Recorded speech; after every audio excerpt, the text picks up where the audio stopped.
Frictional Games is a studio known for its ambient, typically psychological horror games. These games may be uncomfortable and even disturbing on the surface, but they always have a deeper meaning beneath them. Every player has a different takeaway from each game, and they always leave the player with a question. And Soma is no different, but it may be the most thought-provoking of their titles. Soma begs the question, what makes you human?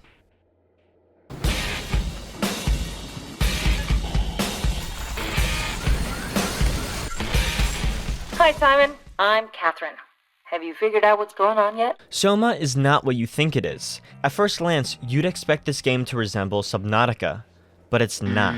The game taking place underwater is important, but ultimately, the story could have been anywhere. The reason behind the location will be explained later on, however. Simon Jared is just a regular guy who works a regular job. We watch a comic book style cutscene of him and his friend Ashley getting into a horrible car accident, leaving Simon with internal bleeding and Ashley deceased. Doctors tell Simon how little time he has left and that they cannot save him. That is until Dr. Munshi reaches out. Munshi is currently studying for his PhD and hopes to help himself and Simon with these tests. After drinking some fluid to help the brain scans, Simon meets Munshi and is hopeful that the test will resolve his issues. As the brain scan begins, Simon jokes about Native Americans believing pictures capture a person's soul. Munshi laughs at the joke and then starts the scan. Everything goes black.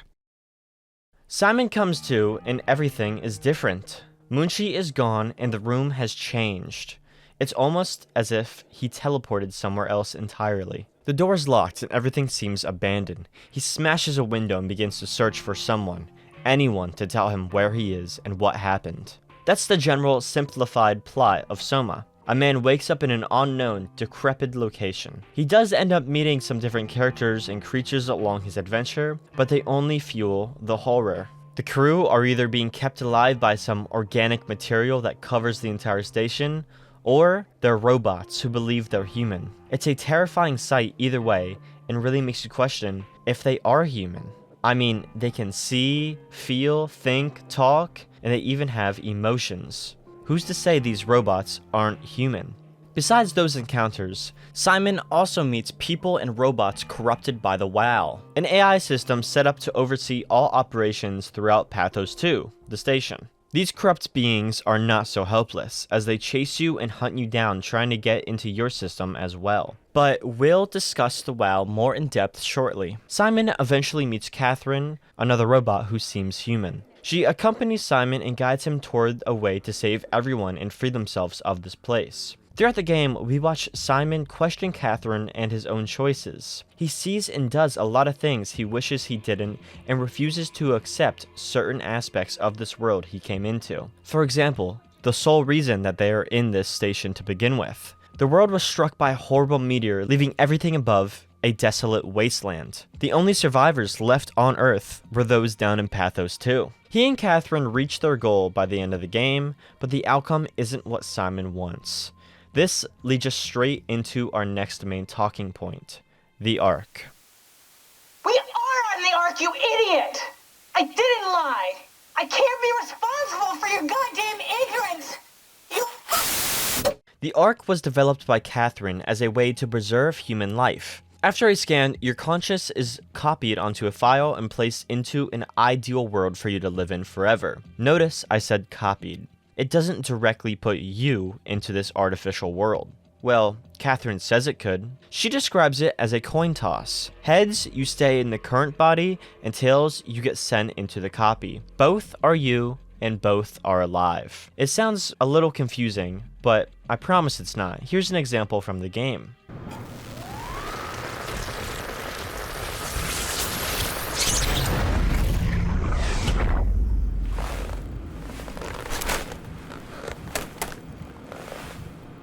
There must be something wrong. Can't you run a diagnosis or something? What was that? No, it's just... Why was it still talking? It's the same like before. Catherine, why was he still talking? That's how it works, you know that. What do you mean? You know it's not magic. You were copied. The sleeping Simon in the seat was copied, and now You are here, just like Simon lived on in Toronto. God damn you, Kath. 2 Simons? There can't be 2 Simons. What did you think would happen? That you were gonna take my mind and put it into another body, like a brain transplant. I'm sorry, it wouldn't work that way. You realize how messed up this is? Please, I didn't mean to upset you. How did you expect me to react to this shit? Please stop. You're fucking disgusting. Hopefully, that helps clear things up. Before the game started, Catherine began scans on the crew of Pathos 2, with most being optimistic about the idea. This was until a crew member was scanned and then immediately killed himself. Other members later found a note in his room detailing his idea of continuity. This idea proposes the thought that for a short time after the conscience is cloned, they're the same. But after some time to grow and develop separately, they're entirely different entities. So the main idea is that if you killed yourself as soon as you were scanned, you'd wake up in the other body. This theory completely eliminates the chance of not being on the Ark, and is a guaranteed win on Catherine's coin toss. Continuity quickly spread around Pathos 2, causing more suicides to take place. As a result, Catherine was ridiculed and the Ark project was put on hold. Eventually, however, the Ark was complete and people were being uploaded onto it. The team's main goal and promise was to launch it into space to be among the stars and off this desolate planet. But not everyone seemed to agree that it was a safe option. An argument broke out which ended in the original Catherine getting murdered before she was uploaded onto the Ark. This event caused the Ark to remain at the bottom of the ocean for the time being. Not every scan was aboard the Ark, however. Some were inside of mockingbirds. A mockingbird is what a person becomes if their consciousness is inside of a machine, unaware of the fact. Like Carl, for example. He is a mockingbird. While his thoughts and feelings are trapped inside this robot, his living human body is just around the corner, dead and cold. He wasn't put in this mockingbird by choice, though. The WoW did that to keep him alive and well. Something the WoW seems obsessed with. Simon went through something similar twice. The first time was when he did that initial brain scan in 2015 and then woke up in 2104 inside of this body. Simon was unaware of this information for a long time until Catherine finally told him. Until that point, he believed he was still human. Around halfway through the game, Simon switches suits. To his surprise, the first suit is still alive and him. There are now 3 Simons. The one that died back in 2015, the one you woke up as, and now this new diver suit. All are really Simon, but he can't accept that fact. Out of fear and maybe pity, Simon powers down the weaker suit, effectively killing that version of himself. Simon uploads and transfers his consciousness one last time. This time, however, he loses the coin toss. As the upload to the Ark completes, Simon opens his eyes and still sees the black of the ocean, making a total of 4 different, yet the same, Simons. They too will find peace within the universe of the WoW. The WoW isn't necessarily evil at its core. It doesn't think for itself. The WoW isn't an AI like HAL or Cortana. It's only programmed to keep the operation running and safe at all costs. The AI wasn't capable of controlling living things on its own though. This is where the structure gel comes into play. This gel was created by the same company as the WoW for maintenance and repair. It can be found throughout the game, oozing out of walls, leaking through pipes, and even in the ocean. Since the WoW had the job of ensuring operations, the structure gel was placed in its hands. The gel could be coded and engineered for specific tasks, which the WoW took full advantage of, turning it into a sort of parasite that controls everything it has a hold of. Not even offline machines, broken technology, or corpses were safe. Structure gel was powerful enough to repair and power all of these things with the help of the WoW. Eventually, the gel spread so rapidly, causing the core to shatter from its holdings, falling into the abyss near Site Alpha. The structure gel built a cocoon to protect it as the WoW kept spreading. With everything corrupt and changed, the WoW lost the meaning of what being human is, bringing us back to the mockingbirds. The WoW started putting the brain scans of employees into the robots without the person's knowledge, which is why we have moments like this. Hello? Who is that? Mark? No, we haven't met before. Is this Mark? I think we're safe. Oh, I was so worried something had gone wrong. What's your name? Robin Bass. Theta Field Service Technician. Nice to meet you, Robin. How did you get here? I got scanned, like the others. And then I killed myself. At least I think so. I can't remember that part. How does that work? Did dying get you into the Ark? Wow, you're definitely not from Theta. Let me guess, Omicron?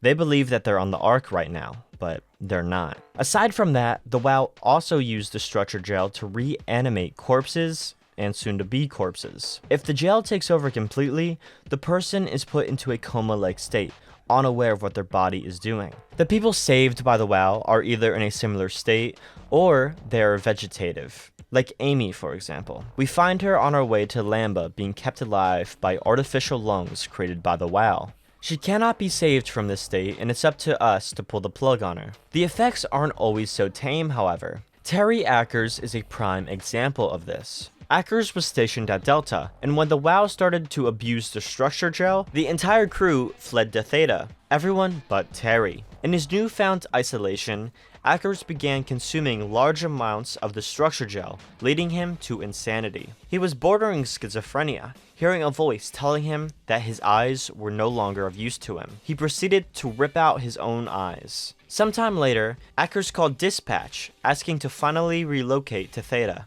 The crew was of course happy that their coworker and friend finally decided to join them. Two nearby divers were tasked with helping Terry reach Theta.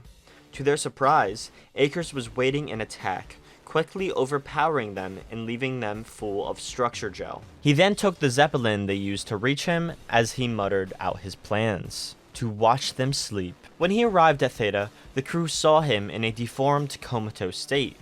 Worried and scared, they took him into the medical ward. After some tests and scans, it was concluded that he would most likely never wake again. As the doctors were discussing this, Terry rose from the table and bashed their skulls in, injecting structure gel to ensure survival. Simon Jared gets the pleasure of meeting Terry in Theta, and after narrowly escaping him, Simon lets his guard down, allowing Terry to ambush him and store his body in structure gel to be consumed. It's very reminiscent of what the xenomorph from Alien does to its prey. Terry doesn't want to kill the crew. He thinks he's saving them from their mortal lives. This idea comes from the WoW itself. The AI is not programmed to harm anyone, nor can it even think for itself. Everything it does is for the better and the safety of the crew and station. At least, that's what it believes. Near the end of the game, Simon meets Johan Ross, the lead overseer and operator of the WoW. He knows it better than anyone. But by the time Simon meets him, he's unrecognizable, in a state similar to Ackers, except he is conscious and gained telepathic abilities as a result of extreme mutation and healing conducted by the WoW and structure gel. He watches Simon trying to communicate and guide him to the core of the WoW near Site Alpha. Upon reaching the core, he has Simon stick his arm into the core, consuming the lower half of it. But Simon's new body was made of an experimental structure gel, one poisonous to the WoW. The consumption of the arm causes the core to collapse, leaving just Simon as a carrier of the gel. Ross slowly approaches with the intent to kill you out of fear of the WoW coming back and adapting to Simon. As he does, however, a sea creature corrupted by the gel bursts through the floor, killing Ross on the spot. With the WoW destroyed and out of the way, nothing can stop the Ark from being launched. Where is the line drawn for what is human and what is not? Would walking corpses do? Would a group of machines thinking they're human be acceptable? Around the release of Soma, a short series was made. These transmissions detail the events prior to when we awake in Pathos 2 and show us how the station came to be. I should preface now that the series is not completely canon. What I mean by that is that the major events and ideas in the series are true, but the rest of it is not or is in debate among fans. Soma Transmissions follows two main characters, Adam Glasky and Imogen Reed. Throughout the short series, we watch the WoW spread the structure gel across Lambda and even see the crew themselves devolve as well. It all starts with Glasky, who takes a keen interest in the gel, accidentally soaking himself in it. Later in the break room, Imogen walks in on him poking a hole in a pipe, causing more gel to leak out into his coffee mug. He plays it off as a natural leak that he's trying to fix, But as soon as she leaves, Gulaski begins drinking the gel. This behavior continues and eventually leads to the WoW speaking to him with the voice of his dead daughter, ordering him to eat his breakfast. Gulaski went on to watch recordings of his wife and daughter before their death, causing him to swallow the chip containing the footage. He quickly went deeper and deeper into his obsession, desperate for the gel. While Gulaski was busy with the WoW and structure gel, Imogen was constantly deep in thought about the Ark and life itself. In a later episode, Reed has a conversation with another crew member about Catherine and the Ark. Reed never got a successful brain scan to be uploaded due to a seizure. Upon hearing the news that Catherine left and went to Site Tau, Imogen seems visibly upset that she can't finish her scan now. She overwhelms herself with these thoughts and has another seizure. The WoW has been flooding the station with gel to an extreme level, enough to burst a bolt straight through the head of a crewmate. They try to save her life, but there's nothing they can do. Later that night, her body is missing. She's found reanimated and covered in structure gel. When approached, she turns hostile and attacks. The doctor overpowers her and smashes her skull. Without a minute to breathe, Gulaski appears, also covered in gel, retaliating against the doctor, beating him to death. This sequence starts the quick descent of Lambda that ends with the WoW killing and controlling all of them except for Reed, who sacrifices herself to shut down the WoW. All seems quiet and safe until the WoW reactivates using the station reserves to continue its terror. Once again, not everything in the transmissions is canon, and there's even a few more of them detailing some of the technology in Pathos 2. I see the transmissions as more of an example of the insanity and destruction the WoW can cause, and a damn powerful one at that. Kill yourself. There's nothing left to live for. The question still remains, what makes you human? Is Carl still considered human in his Mockingbird? What about Amy attached to the artificial lungs? Soma explores this idea to newfound extremes and makes us think. Simon has to ponder the same question at every corner of this game, especially with himself. Time and time again, Catherine explained the process of the coin toss, but he never listened. Simon refuses to come with terms with the fact that you aren't transferred to a new body, but you are copied. There never really was a coin toss. When Simon first swaps over to the diver suit, he still hears the other Simon talking. This causes him to panic and even lash out at Catherine. She explains, but he won't listen. So when they upload themselves to the Ark and Simon opens his eyes to the ocean, he berates Catherine, who becomes overwhelmed and eventually crashes, leaving Simon completely alone and isolated in this hellscape called Pathos 2. It's also safe to assume that every mockingbird or vegetable kept alive by the WoW was killed or shut down as soon as Simon destroyed the core. Up until this point, Simon has been debating in his mind over and over again if even he is human anymore in this new robotic state. The screen fades to black as Simon cries for Catherine to come back, but she won't. He unintentionally killed this version of her. And I believe the emotion Simon shows here answers the question on if he's human or not. On the Ark, however, Simon wakes in a beautiful forest and finds Catherine looking out at the utopia she created for everyone. Catherine is most likely aware of their other versions stuck at Pathos 2, but Simon is not. In his mind, he won the coin toss. Thank you all for watching, especially if you made it to the end. I have a deep love and appreciation for fictional games, and I'm so happy to finally talk about this game in particular. It's not often a game makes me tear up like this one did. If you enjoyed the video, please like and subscribe, it would mean the world. If you have any theories or questions about Soma, please feel free to comment them down below. I love to read them and interact with you guys. Or if you just have some game suggestions, you can join my Discord server linked below. I hope you all enjoyed, and hopefully you found your own answer to the question.